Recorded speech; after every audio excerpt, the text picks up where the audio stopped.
James is initially intrigued when he finds a weird structure in the middle of the woods.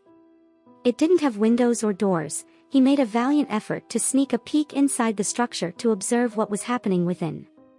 But soon after, he departs as quickly as he could. He calls the police for assistance once he is a safe distance away.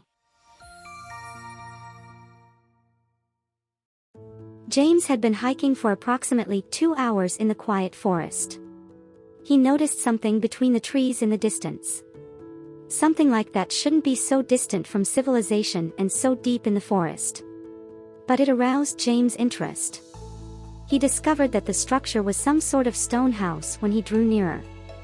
However, he couldn't help but feel that this was most likely one of the oddest houses he had ever seen. James was largely surprised by the building's position and excellent condition. It was only marginally weakened by the forces of nature. The house didn't appear to be very old either. Although the architectural design was somewhat traditional, the materials could be found in any modern home. But it was nothing compared to what was most startling about the building. James swiftly circled the structure, but he couldn't see any entrance. There were no windows or doors. But on the upper floor was a large opening, and it was protected by what appeared to be iron bars. Why would someone construct a house that you couldn't enter? What could this building possibly be used for in the heart of the forest? James had a lot of questions. He tried to peer through the sizable gap he believed to be at the building's front. It wasn't easy as it was in the second story. He didn't have the power in his arms to raise himself that high. James, however, had no intention of leaving this spot without discovering the truth. He searched for something to use to climb up to the window. The wood he found around was weak and unable to sustain his weight, but the forest was around him and James knew it was his only chance to get a glance inside the weird edifice. He didn't want to harm or kill healthy portions of the environment. It was difficult to cut a branch that was thick and sturdy enough to hold his weight with his Swiss Army knife. He took all necessary precautions so that when he put weight on the branch, it wouldn't move under his feet. When everything was ready, James carefully began the climb. James could see inside the building. He struggled to understand what he was seeing. There were machines inside and James was unsure of their function. "What do you think you're doing here?" someone yelled from within the building.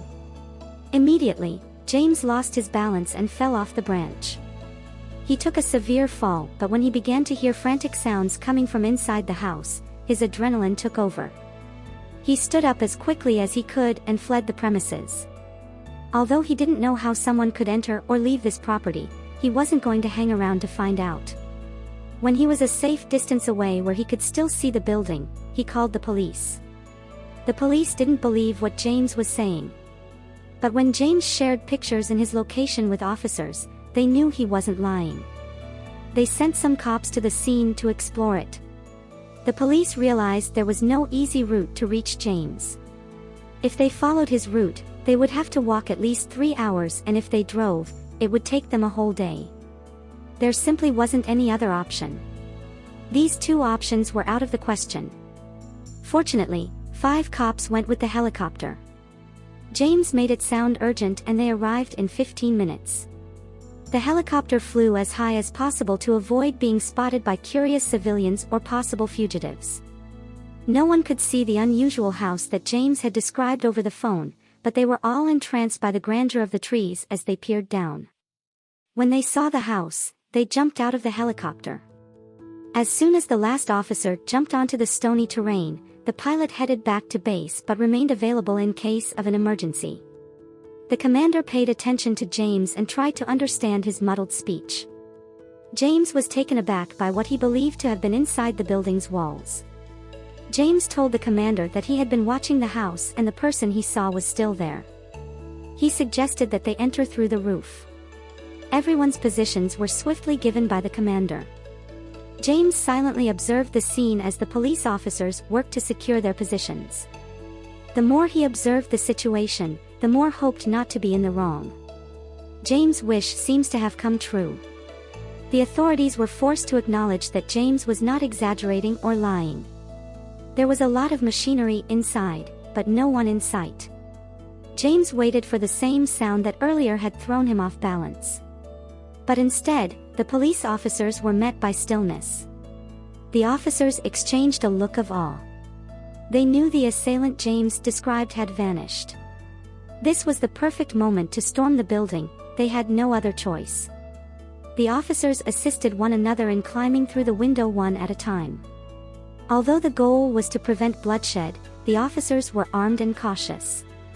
The unusually cool temperature in the building was the first thing the police noticed. The interior of the house's modern design was the second. It was a sharp departure from what they anticipated. In search of the source of the cool air, the officers moved through the apartment. They found a powerful air conditioner. But this simply prompted additional questions. Officials questioned how electricity reached such a distant area of the forest. They also wondered how the man James had seen earlier in the day was able to gain entrance into the building. The entire space was deserted. Perhaps he had left the structure before the cops arrived.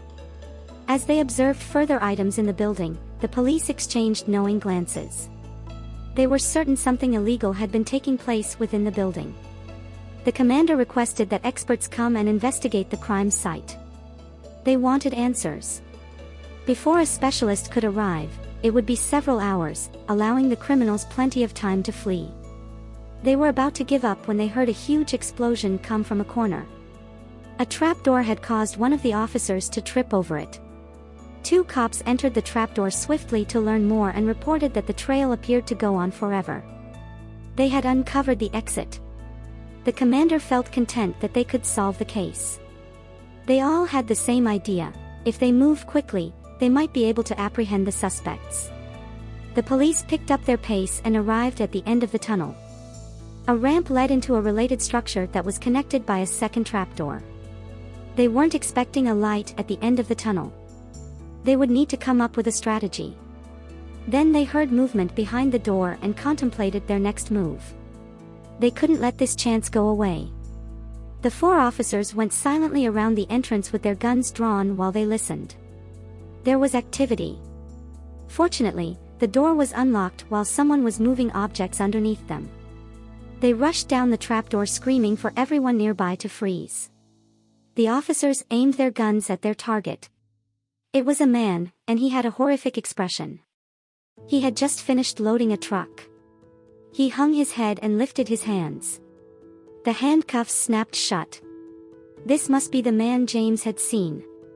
He told them that it was a former factory that lost its license shortly after it was built and was abandoned.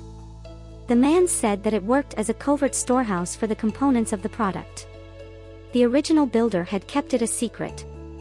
The suspect added that this setup inspired new uses for the building. After the neighborhood kids had spoken of a haunted mansion, a group of friends wanted to use it for personal enjoyment. But as they looked about and found the secret building, they realized it would be ideal for their crafty dealings. The man spilled everything in the interrogation room. He clarified that the equipment and the entire business are massive crypto farming operations. They appropriated energy and utilized it to run their storage computers and data mining equipment. He acknowledged that his responsibility throughout the operation was to examine the processor and ensure that it was working correctly. He was doing that when he saw James. He had packed everything up and tried his best to erase his fingerprints and the evidence. He stated that he hoped to relocate all the equipment to a more secure area and restart the operation. If an expert had been called in, he would have had a 24-hour window to act. Finding the other team members was simple. They possessed the majority of the proof. The authorities confiscated and repossessed all of their illegitimate gains after the case was heard in court. James received a front row seat and a commendation for discovering and reporting the issue.